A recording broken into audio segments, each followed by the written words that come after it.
buka dulu ya. Assalamualaikum warahmatullahi wabarakatuh. Waalaikumsalam warahmatullahi wabarakatuh. Hari ini kita akan membahas topik yang sangat penting dalam dunia pendidikan. Ada yang tahu? Tidak. Oke. Topik yang sangat penting dalam dunia pendidikan yaitu metode dan teknik pembelajaran. Kenapa topik ini dijadikan topik yang sangat penting dalam dunia pendidikan? Karena metode ini merupakan cara atau strategi tenaga pendidik yang dilakukan untuk menyampaikan suatu pelajaran. Contohnya saya di depan kalian akan menyampaikan topik ini selama pelajaran ini berlangsung. Contoh lainnya, guru, dosen harus sangat mengerti tentang metode dan teknik pembelajaran ini. Kenapa kita harus menggunakan metode ini? Metode dalam dunia pendidikan karena untuk memudahkan pemahaman siswa dan meningkatkan efektivitas pembelajaran. Nah, jadi sudah ada tahu bayang-bayangan tentang apa itu metode kan? Ya. Oke. Langsung saja kita ke faktor-faktor penentu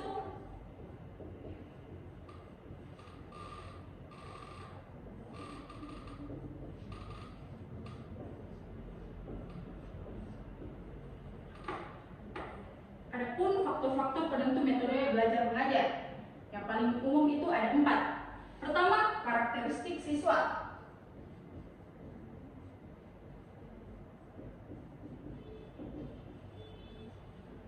Yang kedua, materi pelajaran.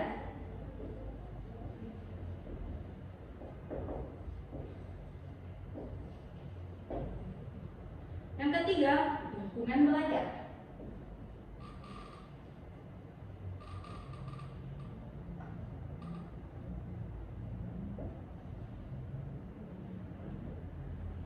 Dan yang keempat, faktor-faktor paling penting yaitu tujuan pembelajarannya. Oke, kita akan bahas keempat faktor ini. Karakteristik siswa yang pertama. Kenapa karakteristik siswa masuk menjadi faktor yang pertama? Karena di dalam suatu pembelajaran, siswa mempunyai cara belajar yang berbeda-beda. Contohnya, dalam satu kelas terisi 40 siswa. Tidak mungkin kan 40 siswa ini mempunyai cara belajar. Kemungkinan satunya, contohnya dia harus belajar dengan situasi tenang, diam, tidak ada suara. Sedangkan ada satu siswa yang harus bisa belajar dengan mendengarkan musik dan lain-lain. Di karakteristik siswa pun kita harus tahu minatnya siswa di mana. Jadi setelah kita tahu minatnya, karakteristiknya, gaya belajarnya, kita akan mencapai tujuan pembelajaran yang sangat efektif. Yang kedua, materi pelajaran. Materi belajar. Beberapa siswa tidak mungkin menyukai beberapa topik yang diajarkan guru ataupun dosen. Jadi kemungkinan kita lihat di situ kembali lagi ke atas, minatnya siswa. Apakah dia minatnya olahraga, minatnya belajar kabel. Jadi kita wajarkan saja jika memang dia minatnya di olahraga, tapi belajarnya kabel-kabel, tentu saja akan memicu faktor ini. Oke, yang ketiga, lingkungan belajar. Lingkungan belajar faktor ketiga ini sudah sangat umum. Kenapa? Karena ruang kelas, fasilitas, sarana dan prasarana itu sangat penting dalam melakukan pembelajaran. Jadi, ruang kelas dan fasilitas yang tersedia itu sangat mendukung. Jadi, kalau fasilitas misalnya ini papan tulis. Kalau tidak ada papan tulis, kita akan menggunakan apa? Tidak ada isinya. Ini juga spidol kita akan menggunakan apa? Jadi fasilitas yang tersedia itu sangat penting. Oke.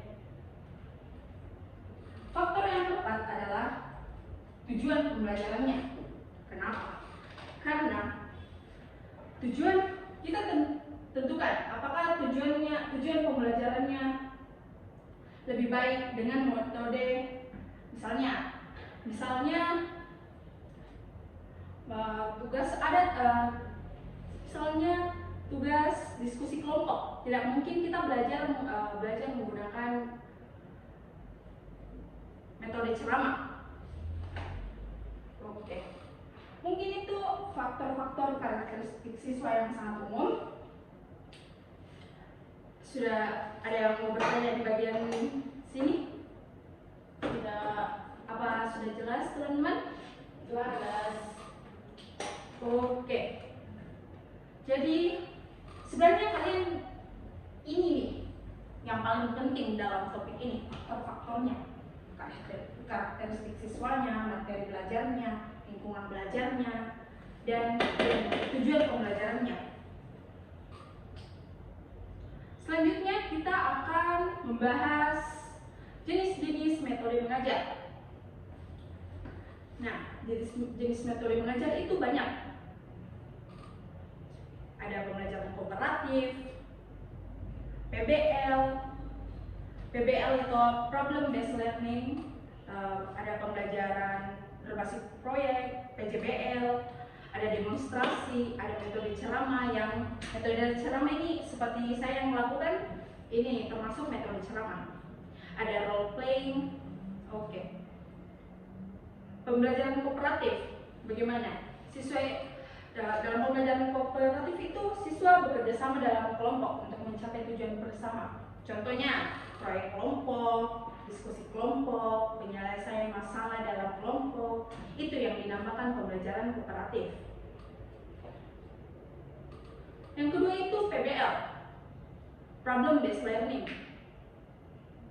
Sudah tentu namanya problem, berarti kita pembelajaran berbasis masalah, di mana siswa memecahkan masalah di dunia nyata. Contohnya penelitian proyek, studi kasus, dan analisis masalah lainnya.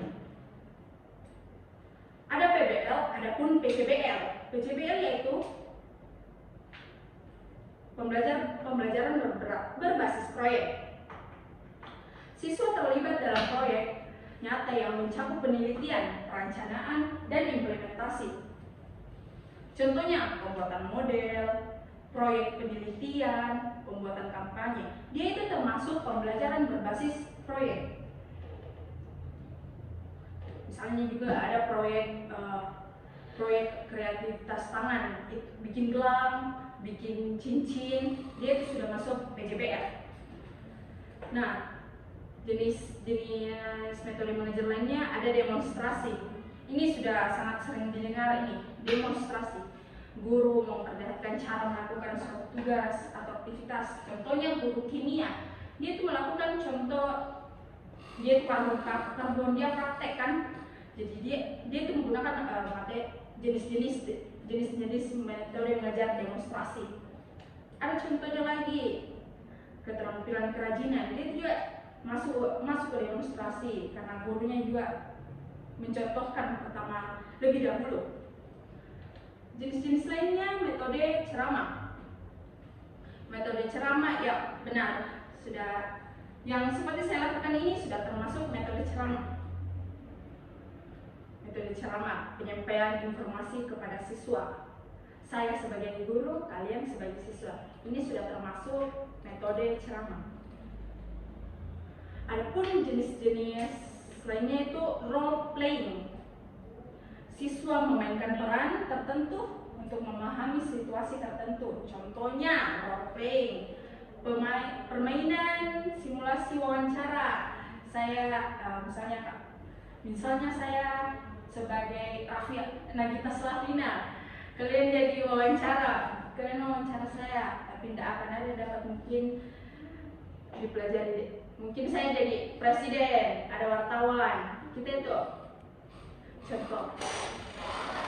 Ada juga dalam pelatihan keterampilan, dia itu masuk role playing. permainan peran. Oke. Ada yang mau bertanya lagi di jenis-jenis metode mengajar? Jelas. Oke, sangat jelas ya. Jadi jenis-jenis metode mengajar itu ada 6. Pembelajaran kooperatif, PBL, PJBL, demonstrasi, metode ceramah, role playing. Kalian jangan lupa tulis ya, ini akan masuk UTS materinya. Oke. Setelah mempelajari, saya duduk ya teman-teman. Setelah mempelajari pengertiannya metode, faktor-faktornya yang termasuk karakteristik siswa, materi pembelajaran, lingkungan belajar, tujuan pembelajaran, jenis-jenis metode mengajar, kita akan membahas langkah-langkah metode pembelajaran. Langkah-langkah metode pembelajaran ada 3: perencanaan,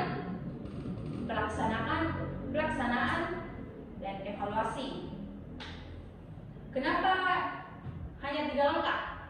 Karena di perencanaan kita di sini menentukan tujuan.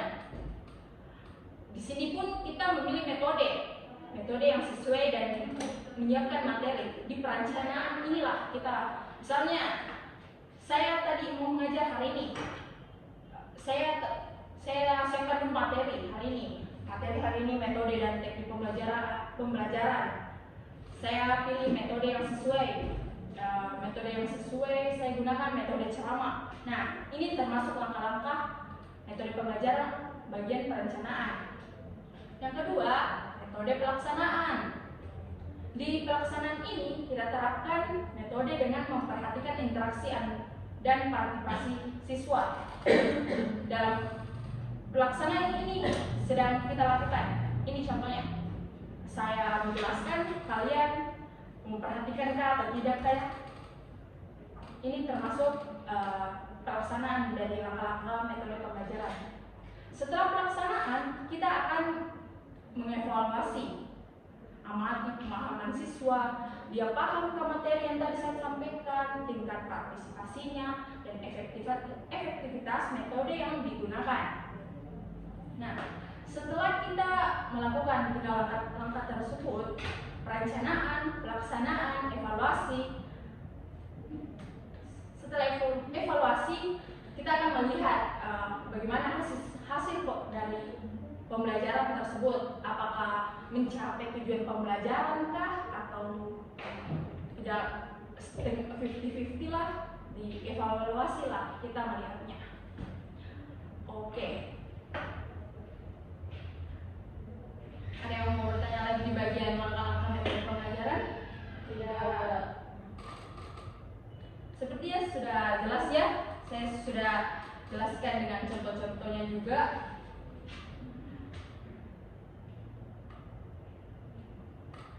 Mungkin materi hari ini sudah cukup saya bawakan tentang metode dan teknik pembelajaran. Yang penting kalian ingat ini, faktor-faktor penentu belajar mengajar. Ada berapa? 4. Apa 1? Karakteristik siswa. 2. Materi pembelajaran.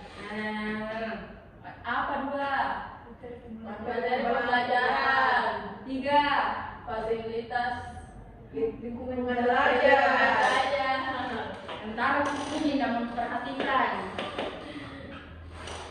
Yang keempat, Tujuan pembelajaran. Oke. Paham kita? Iya. Paham. Oke. Nah, dari topik ini, metode dan teknik pembelajaran ini, yang paling harus memang dipahami ini faktor-faktornya 4. Kalian sudah sebutkan tadi kan, keempatnya ada karakteristik siswanya, materi pembelajaran, materi belajarnya, lingkungan belajarnya, dan tujuan pembelajarannya. Oke, sebelum saya tutup, apa ada yang mau bertanya? Saya Kak. Ya, silakan. Duduk mana Kak? Ya, Mengapa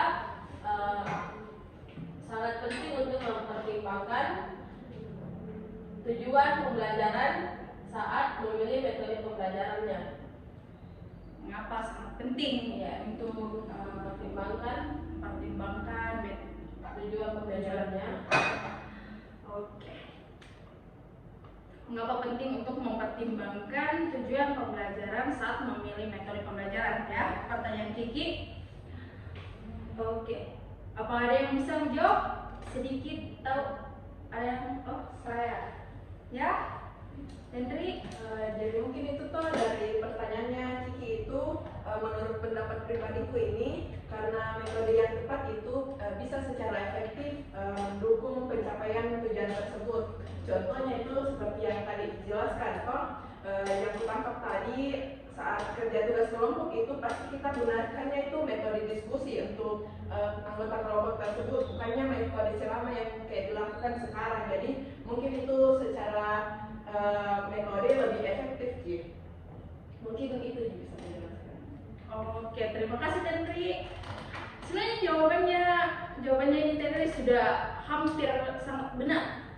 Mungkin sudah benar sekali karena metode itu yang tepat dapat secara metode yang kita pilih untuk memberlangsungkan pelajaran sangat penting karena misalnya lagi tadi apa contohnya tadi diskusi kelompok. Tidak mungkin kita gunakan metode ceramah. Nah, betul sekali. Ada contoh lainnya lagi. Misal ada tugas guru atau dosen kasih tugas mewarnai. Berarti kita menggunakan metode PJBL, berbasis proyek, mewarnai kan proyek. Tidak mungkin kita menggunakan PBL. Oke. Sepertinya Tendri dan Kiki ini sudah sangat paham bagaimana ke kalian. Oke, mungkin paham juga ya teman-teman. Mungkin pertemuan 7 hari ini sudah sangat cukup. Waktu juga sekarang sudah mau habis.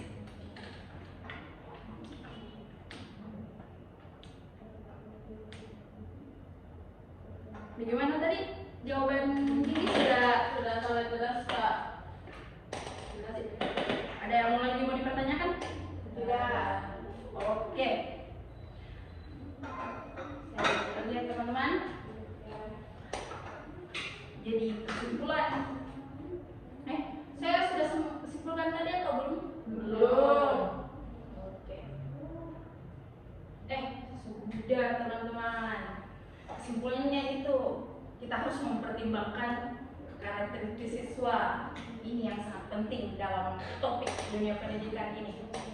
Kita harus karakteristiknya, materi belajarnya, lingkungan belajarnya, dan tujuan pembelajarannya. Apakah sampaikah dengan menggunakan metode yang kita pilih sendiri? Oke, sepertinya sudah cukup ya. Terima kasih. Baik, saya langsung saja tutup pembelajaran hari ini. Terima kasih atas perhatian dan waktu kalian. Dan ingat, hidup ini seperti buku dan setiap hari adalah halaman baru. Mari kita tulis kisah-kisah hebat kita dan jadikan setiap momen berarti. Baik, saya tutup. Wassalamualaikum warahmatullahi wabarakatuh. Waalaikumsalam